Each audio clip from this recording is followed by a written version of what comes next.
오늘은 우리가 4월 첫 번째 주일을 맞았습니다. 하루가 다르게 봄꽃들이 자태를 아름답게 드러내는 모습을 보곤 합니다. 산수유가 폈고 또 개나리, 목련, 진달래, 매화 등이 우리의 마음을 즐겁게 해주는 달을 맞았습니다. 이 한 달 동안에도 하나님께서 여러분의 삶과 또 가정과 일터 하나님의 크신 은혜로 함께해 주시기를 축복합니다.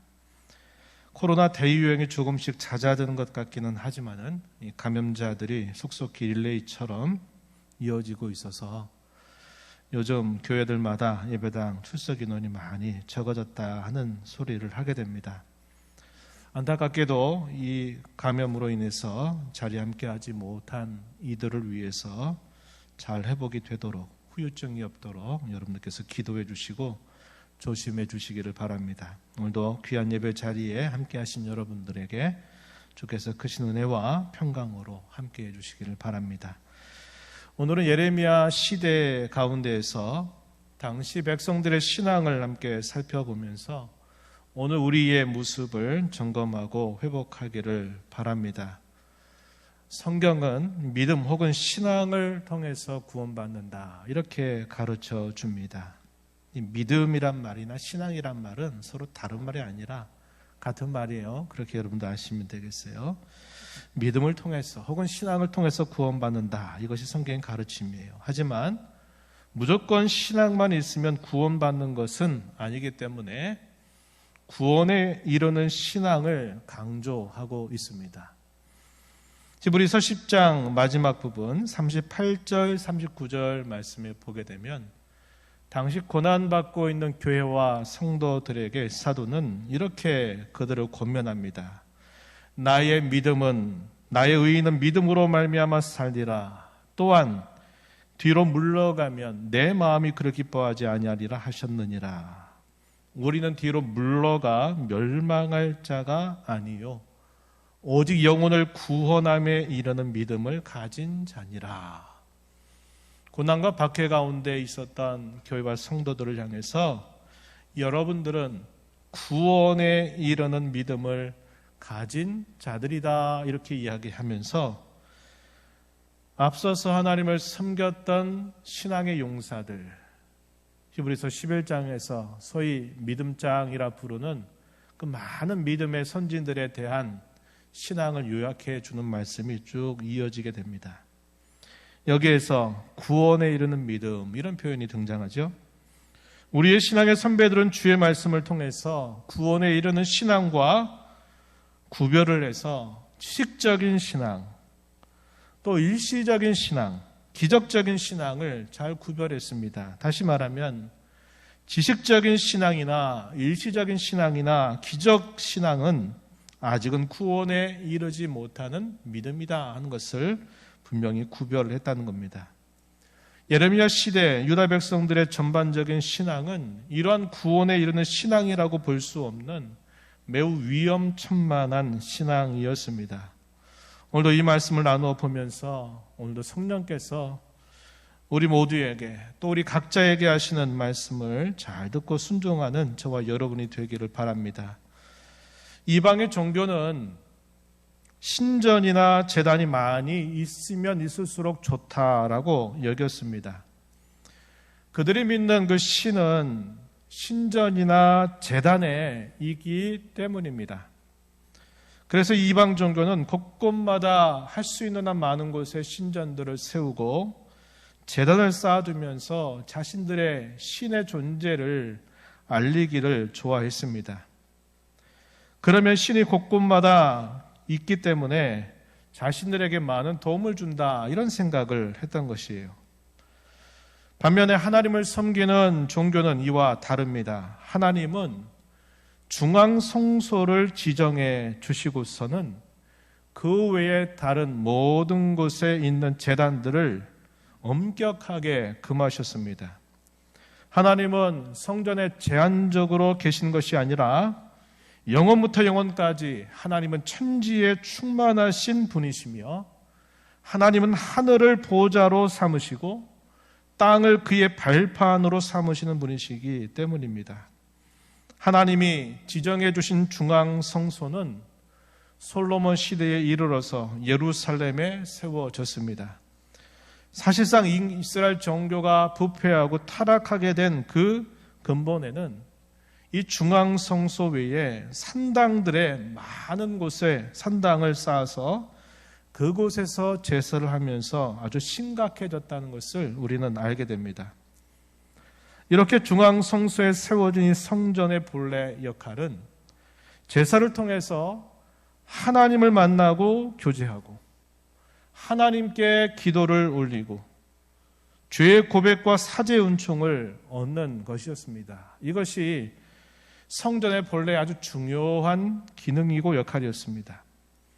그래서 그 성전은 장차 만민이 기도하는 집이 될 것이었습니다. 이렇게 본래 역할을 잘 감당하려면 무엇보다도 하나님께서 무엇을 말씀하시는지, 하나님께서 무엇을 뜻하시는지에 잘 부합해야만 했습니다. 그러기에 하나님께서는 처음부터 솔로몬과 그 백성들에게 무엇보다도 하나님의 뜻에 귀를 기울이고 그것에 순종해야 한다는 것을 가르쳐 주셨습니다. 만약에 그렇게 되지 않는다면 성전이라도 던져버리면서 이것이 수치와 조롱거리가 되게 하겠다라고 말씀하셨던 것입니다. 그런데 오늘 우리가 읽은 이 말씀을 보게 되면 하나님이 예레미야를 불러서 성전 문 앞에서 서게 하고 예배를 드리러 오는 사람들에게 두 가지 메시지를 전하라고 말씀을 하십니다. 그 메시지는 듣기 좋은 말, 축복의 말이 아니라 저주의 말이었습니다.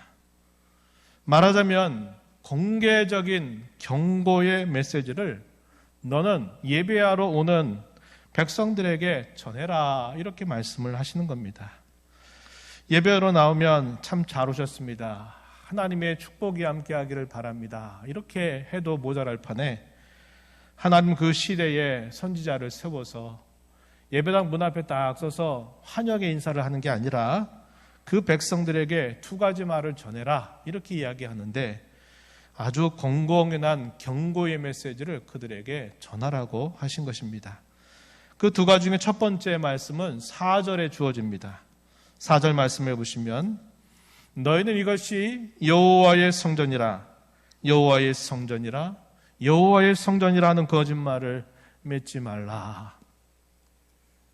이것이 여호와의 성전이라고 하는 거짓말을 믿지 말라라고 말하는 겁니다. 지금 예루살렘 성전, 하나님이 세우라고 하신 곳에 세워진 그 성전 문 앞에서 이 성전이 여호와의 성전이라고 말하는 거짓말을 믿지 말라, 이상한 말씀을 선지자에게 전하게 하신 것입니다. 이 말이 무슨 뜻일까요?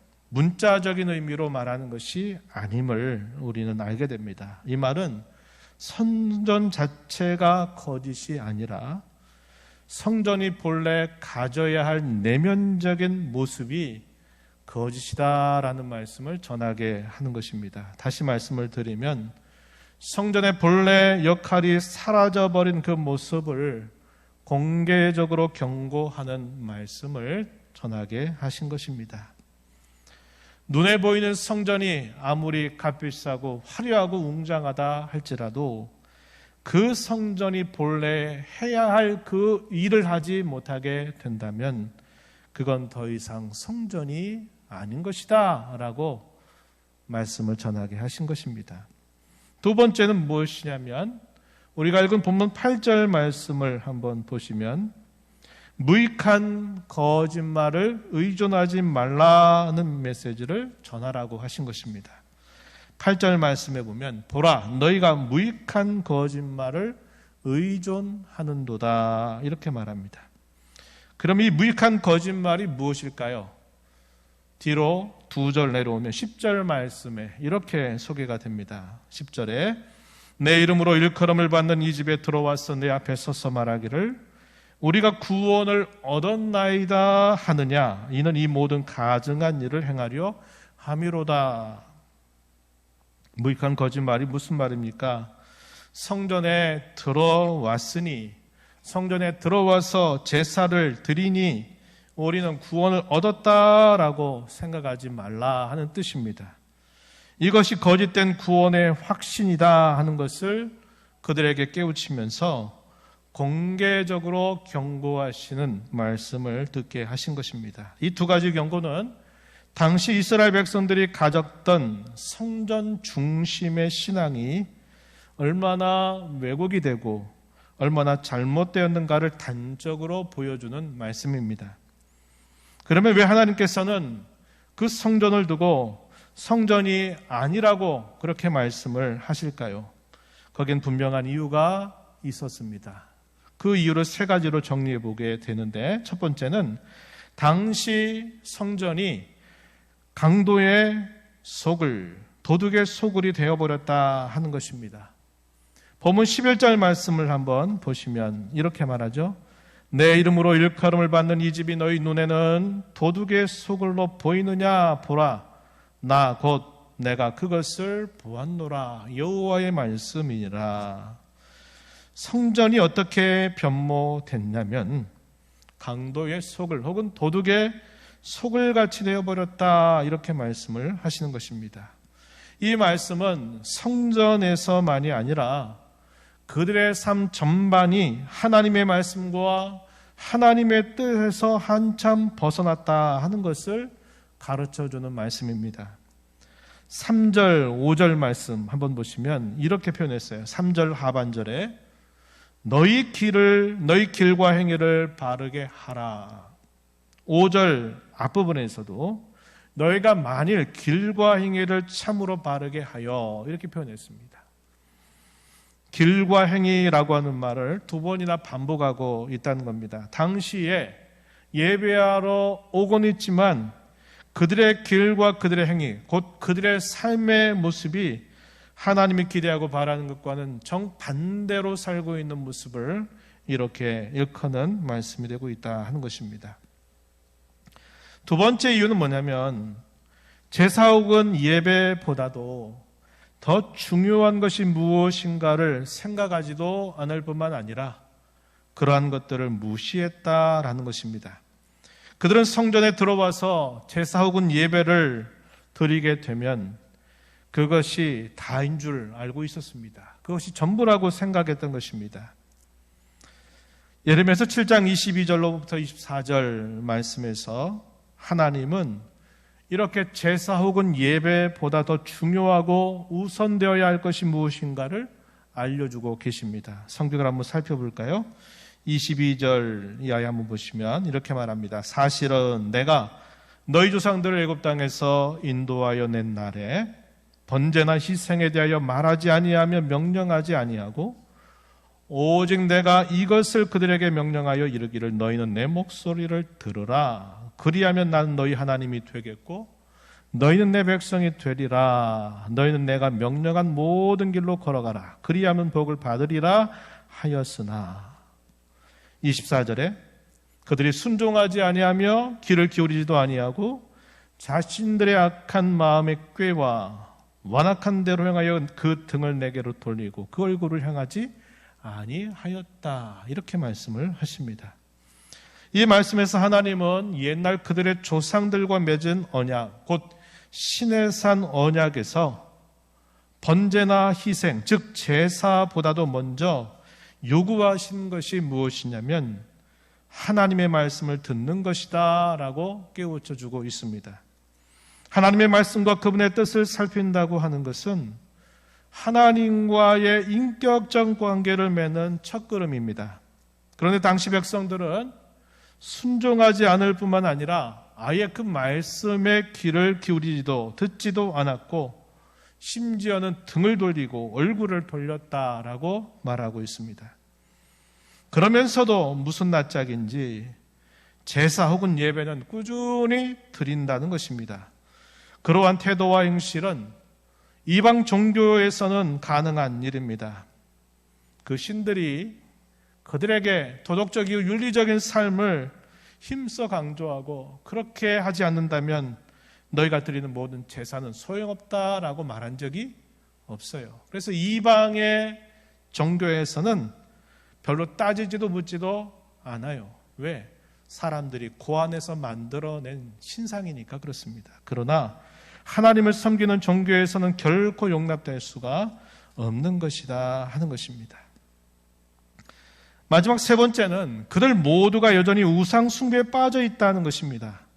이 우상이라고 하는 말은 하나님 대신에 종교적인 숭배의 대상으로 삼는 신, 이것들을 다 일컬어서 보는 우상이다 이렇게 말합니다. 당시 이스라엘 백성들은 두 주인을 섬겼어요.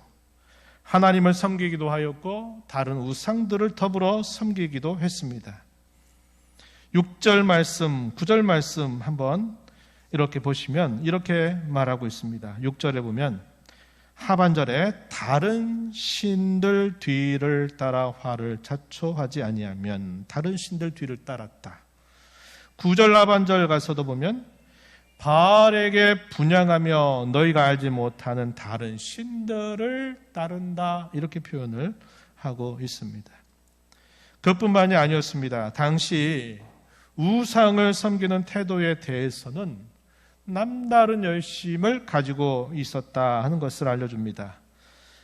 예레미야서 7장 17절과 18절 말씀을 한번 보시면 어떤 내용이 소개가 되냐면 온 가족이 한 마음이 돼서 연합해서 그 우상을 섬길 정도라고 알려주고 있습니다. 17절 말씀에 보면 너는 그들이 유다 성읍들과 예루살렘 거리에 행하는 일을 보지 못하느냐.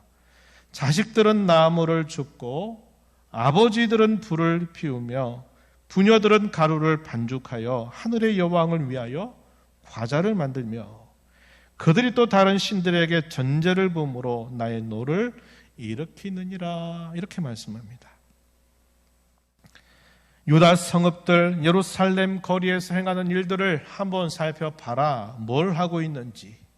자식들은 나무를 주워서 우상에게 제사를 드리려고 나뭇가지를 주워오고 아버지는 불을 피우고 또 부녀들은 과자를 만들어서 그 신에게 제물로 그것을 드리고 있지 않느냐. 그래서 자식과 아버지와 부녀들이 한마음이 돼서 우상을 섬기는 일에 열심을 내고 있는 모습을 너는 좀 봐라. 이렇게 말씀을 하고 있다는 것입니다.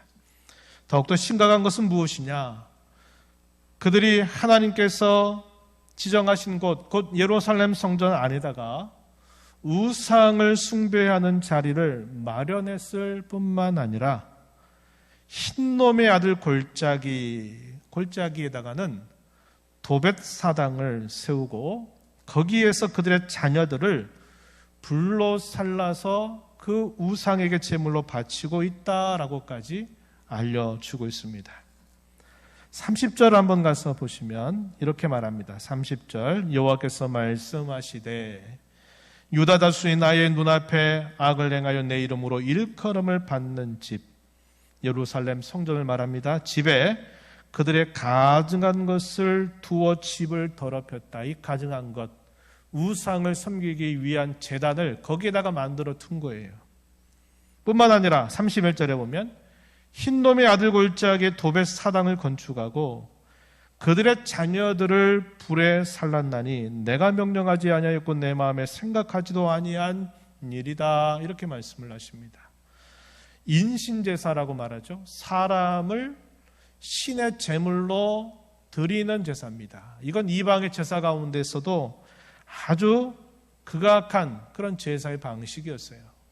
자기 아들을 제물로 살라서 그 신에게 드리면 그 신이 기뻐한다고 가르치고 그것이 맞는 줄 알고 자기 아들을 자기 생명보다 더 귀하게 여기는 그런 아들을 제물로 바치고서는 참 좋은 신앙이다라고 말했던 이 흉악한 이런 우상 숭배의 모습을 누가 지금 본떠고 있다는 겁니까? 하나님 백성이라 부르는 이들이 그렇게 따라하고 있다는 것을 하나님이 말씀하고 계신 것입니다. 이것은 10계명 제1계명과 2계명을 어긴 것으로 하나님이 가장 금하시는 범죄 행위에 해당되는 것입니다. 우리가 지금까지 살펴본 것처럼 이런 세 가지 이유, 도둑의 소굴로 만들고 잘못된 길과 행위를 따라간 것, 제사보다도 더 중요한 하나님의 말씀에 대하여 불순종하고 등을 돌리는 것, 우상 숭배에 빠져 있는 것, 이 세 가지 이유로 하나님은 여호와의 성전이라고 말하는 거짓말, 예배하니까 우리는 다 구원을 받았다라고 말한 이 무익한 거짓말에 속지 말라고 너는 백성들에게 다 하나하나 일러라, 이렇게 하나님께서 예레미야에게 말씀하신 것입니다. 이 말씀은 당시 그들의 신앙이 얼마나 위험천만한 신앙이었는가 하는 것을 깨우쳐주면서 엄숙하게 경고하고 있는 것입니다. 이러한 위험천만한 신앙의 결과는 심판과 무서운 징계였습니다. 지금까지 우리가 나눈 이 교훈들을 되새겨보면서 오늘 우리의 신앙이 어떻게 되어야 할지를 함께 살펴보고 힘써 나가게 되기를 바랍니다. 우리가 살폈던 이런 몇 가지 이유들을 반대로 생각하되 단계적으로 이런 내용들을 살펴보는 것이 좋겠습니다. 저는 4가지를 제시합니다. 첫 번째는 무엇보다도 성전을 살펴보자 하는 것입니다. 잘 아는 바와 같이 우리 예수님의 죽으심과 부활 이후에 더 이상 눈에 보이는 성전은 없습니다. 눈에 보이는 성전은 사라지고 우리의 마음으로 그 성전이 옮겨졌다고 성경은 우리에게 가르쳐 줍니다. 이에 대해서는 고린도전서 3장 16절 17절 말씀을 우리가 살펴보면 좋을 것입니다. 거기에 이렇게 가르치고 있어요. 너희는 너희가 하나님의 성전인 것과 하나님의 성령이 너희 안에 거하시는 것을 알지 못하느냐. 누구든지 하나님의 성전, 곧 성도 자신을 말하는 겁니다. 성전을 더럽히면 하나님이 그 사람을 멸하시리라. 하나님의 성전은 거룩하니 너희도 그러하니라. 이렇게 가르칩니다. 그래서 구원받은 우리 자신을 두고 성전이라고 부를 수 있습니다. 이것을 좀 더 확대해 볼까요? 구원받은 우리들을 성도라고 부르고 또 다르게는 교회라고 부릅니다. 그렇다면 오늘 우리가 이루는 이 교회를 성전이라 부를 수 있을 것입니다. 그러나 여기서 주의해야 될 것이 있어요. 자주 살피는 것처럼 교회는 건물이 아닙니다. 교회는 구원받은 성도를 일컫는 말이라고 하는 것입니다. 그러면 여기서 성전을 살피자라고 하는 이 말은 먼저는 우리의 마음을 살펴보자 하는 말이 될 것이고, 더 나아가서는 우리가 이루는 교회, 곧 우리의 모습을 살펴보자라는 말이 된다는 것입니다. 우리의 마음의 중심에 그리스도를 모시고 그리스도와 더불어 교제하고 그분과 좋은 인격적인 관계를 맺으며 그분의 은혜 안에서 살고 있는지를 우리는 살펴보아야 합니다. 또한 우리가 이루는 교회는 그리스도를 모시고 그리스도와 더불어 교제하고 그리스도와 좋은 인격적인 관계를 맺고 있으며 그리스도의 은혜 안에 있는지를 살펴보자고 하는 것입니다. 무슨 말입니까? 우리가 다 그렇게 있는 거 아닙니까? 우리 자신도 그러하고 교회도 그런 거 아닙니까? 우리가 막연하게 그렇게 생각할지 몰라요. 그러나 우리가 오늘 이 말씀을 살펴보면서 깊이 정직하게 되새겨보는 자세가 우리에게 요구된다고 하는 거예요. 또한 우리 자신과 교회가 예전보다 지금이 더 성전다운지 아니면 예전보다도 못한지를 살펴보고 그에 합당한 대처를 할 것을 우리에게 가르쳐 주고 있다고 하는 거예요. 옛날이 좋았지. 옛날에는 정말 교회 다 왔는데, 옛날에는 성전 다 왔는데 요즘은 그게 아닌 것 같다. 그러면 우리는 뭔가 지금 잘못된 길을 걸어가고 있는 것이 될 것이다 하는 겁니다. 우리 자신의 모습뿐만 아니라 우리가 함께 이루는 교회가 그렇게 된다면 이건 바람직한 것이 결코 되지 않는다는 것을 알게 해주는 것입니다. 이에 따른 대처가 우리에게 요구된다 하는 것을 우리가 기억해야 되겠고요. 두 번째는 이 예배보다도 더 그분의 말씀을 듣고 순종하는 것을 우선하는 태도를 갖자 하는 겁니다. 우리는 여기서 사무엘이 사울에게 했던 말씀, 즉 사무엘상 15장 22절과 23절 말씀을 떠올려 볼 수 있어요. 많이 우리가 들어본 말씀일 겁니다. 사무엘이 사울에게 이렇게 말합니다. 여호와께서 번제와 다른 제사를 그의 목소리를 청중하는 것을 좋아하심같이 좋아하시겠나이까? 순종이 제사보다 낫고 듣는 것이 수량의 기름보다 나으니 이는 거역하는 것은 점치는 죄와 같고 완고한 것은 사신 우상에게 절하는 죄와 같음이라. 이렇게 말씀을 전달했어요.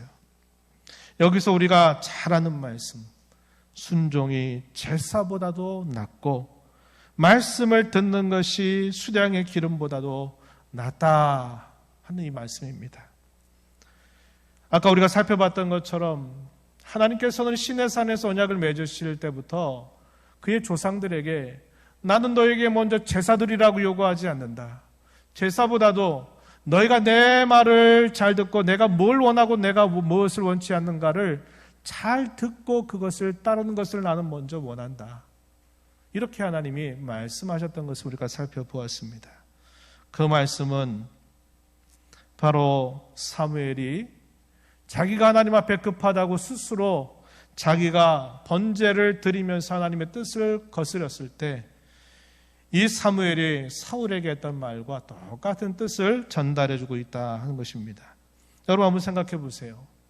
하나님의 말씀을 듣고 순종하는 것은 하나님을 언제나 기쁘시게 하는 일이 맞나요? 그런가요? 하나님의 말씀을 듣고 그분의 말씀을 순종하는 것은 언제나 하나님을 기쁘시게 하는 게 맞나요? 맞죠? 또 한번 질문합니다. 그러면 하나님 앞에 드리는 예배는 항상 하나님을 기쁘시게 하는 것이 맞습니까? 그건 그럴 수도 아닐 수도 있다는 거예요. 우리가 살핀 내용이 아닐 수도 있구나 하는 것을 우리가 살펴온 것입니다. 예배는 그 자체로는 하나님을 기쁘시게 하는 것이 맞아요. 그런데 예배를 드리는 사람의 태도나 그의 삶의 모습이 어떠하냐에 따라서 그 예배가 하나님이 기뻐 받으신 것이 될 수도 있고 아니면 그 예배가 오히려 하나님을 진노하게 하는 것이 될 수도 있다라고 가르쳐줘요.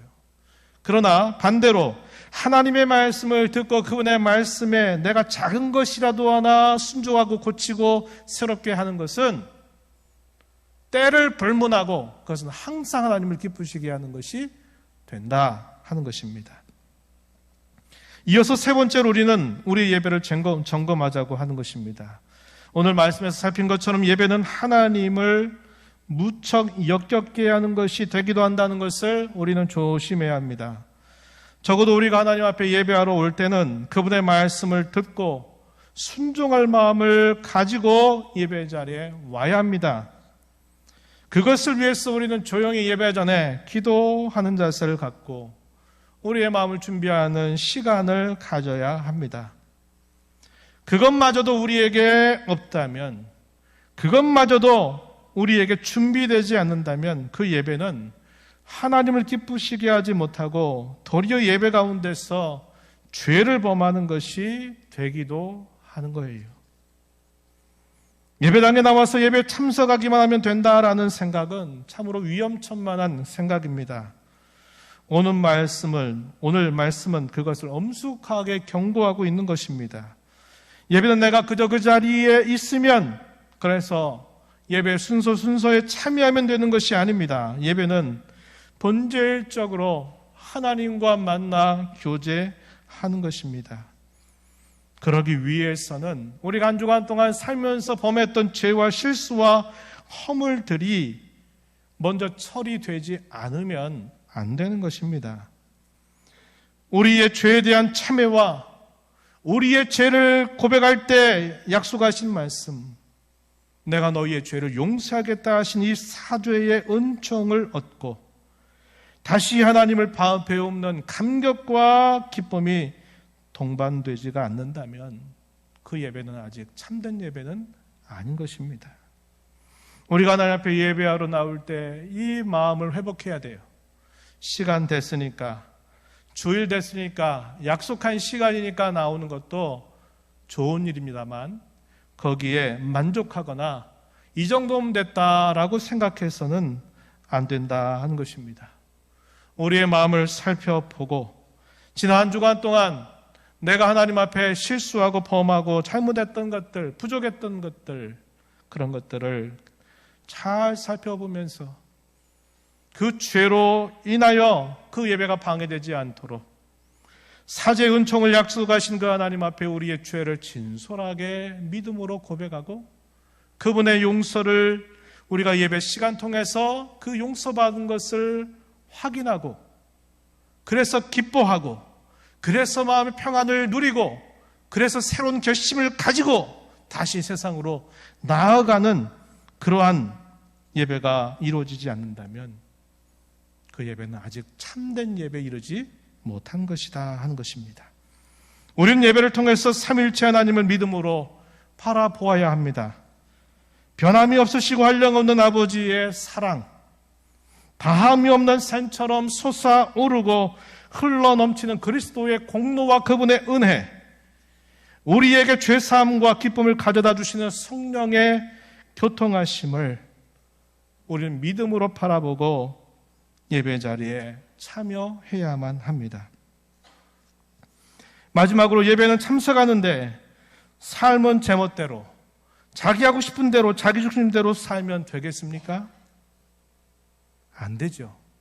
더 이상 우리의 신앙이 시간적으로 주일만의 신앙이 되어서 안 되겠고 공간적으로 예배당만의 신앙이 되어서는 안 됩니다. 어쩌면 이런 것 때문에 하나님은 구약시대의 성전을 이방의 종교처럼 곳곳마다 신전과 제단을 세우지 않고 하나님이 정해주신 한 곳에 세우시고서는 말씀하셨듯이 하늘이 나의 보좌고 땅은 나의 발판이라고 하시면서 나는 천지에 충만하다라고 말씀하셨는지도 모릅니다. 하나님은 주일만의 하나님이 아니요 예배당만의 하나님이 아니라 우리의 모든 삶의 하나님이 되시고 우리가 살아가는 모든 삶의 현장 전반이 다 하나님 앞에 있다는 것을 기억하라고 우리에게 말씀하고 있다는 겁니다. 우리 하나님께서 내 것이다, 내 것이다라고 주장하시는 것을 우리는 주일에 그것도 예배 시간에 제한을 하거나 또 예배당에 제한을 하는 자세를 우리는 버려야 합니다. 우리가 사는 인생길 전체에서 우리의 모든 행위와 삶에서 하나님을 알고 섬기는 자처럼 하나님을 예배하는 자처럼 우리는 삶을 살아야 합니다. 이렇게 하는 것이 신앙의 참 열매이고 이것이 살아있는 신앙의 참 모습이고 이것이 구원 얻는 신앙의 참 모습입니다. 우리는 지금까지 성전과 제사에 대한 잘못된 신뢰가 얼마나 위험천만한 신앙인가를 살펴보았습니다.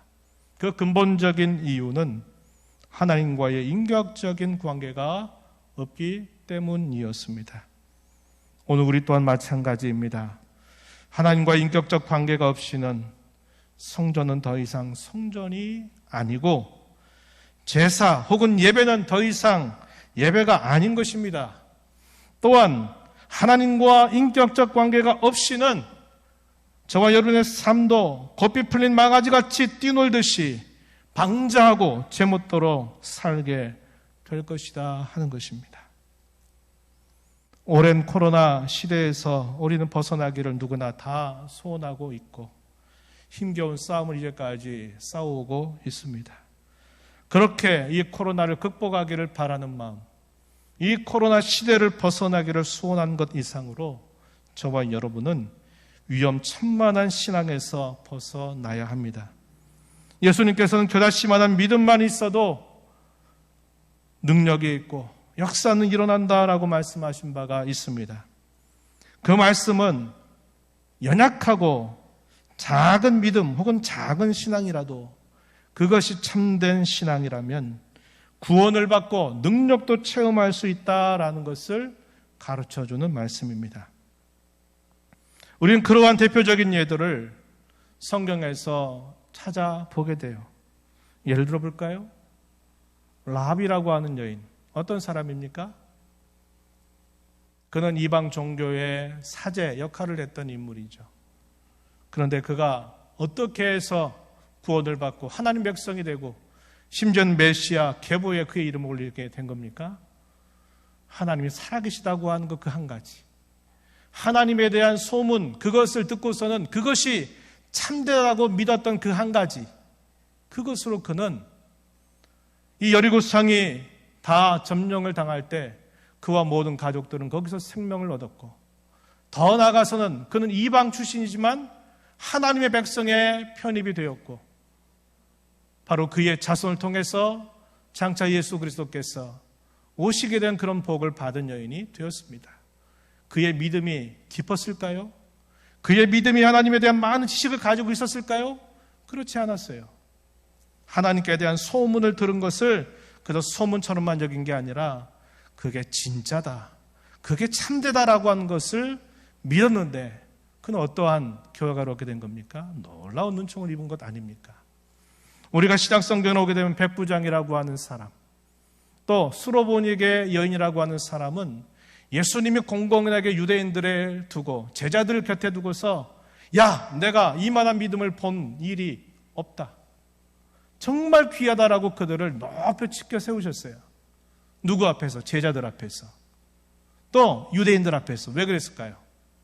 이들의 신앙이 하나님을 많이 알아서? 아니요, 그들의 신앙이 아주 깊어서가 아니라 그들의 신앙이 비록 많은 걸 알지 않았지만 그들의 신앙이 참되고 진실했다는 거예요. 그 결과 그들은 기적을 체험했죠. 놀라운 능력을 체험했고 그들은 하나님의 백성이 되었다는 것을 성경은 보여줍니다. 이렇게 겨자씨만한 작은 믿음이라도 구원도 얻고 능력도 체험하지만 잘못된 신앙, 잘못된 믿음은 결코 구원을 얻지도 못하고 능력을 체험할 수도 없다는 것이 성경의 가르침이에요. 오늘 이 말씀을 듣는 저와 여러분은 겨자씨만한 참된 신앙에 머물지 말고 더 깊이 나아가서 뿌리가 깊어진 신앙, 또 견고해서 흔들리지 않는 신앙으로 성숙해야 하겠습니다. 이러한 은혜가 오늘 말씀을 듣고 결단하는 저와 여러분 모두에게 함께하기를 진심으로 축원합니다. 하나님 아버지, 오늘도 저희들을 불러주셔서 주의 귀한 말씀을 또다시 듣게 하심을 감사드립니다. 눈에 보이는 것, 또 실제적으로 보이는 그 성전을 향해서 이것이 여호와의 성전이라고 하는 것 거짓말이다, 성전에 나와 제사하는 자들에게 이러면 구원을 얻는다라고 생각했던 확신이 다 헛된 것이다라고 말하라고 하시면서 참 신앙이 무엇이어야 됨을 하나님께서 백성들에게 일깨워 주셨던 것을 기억합니다. 오늘 저희의 신앙을 되돌아보면서 위험천만한 신앙이 아니라 구원에 이르는 참 신앙을 소유하여서 견고하여 흔들리지 않으며 뿌리 깊은 신앙으로 자라 하나님께 영광이 되는 귀한 삶이 되게 주옵소서. 예수님 이름으로 기도하옵나이다. 아멘.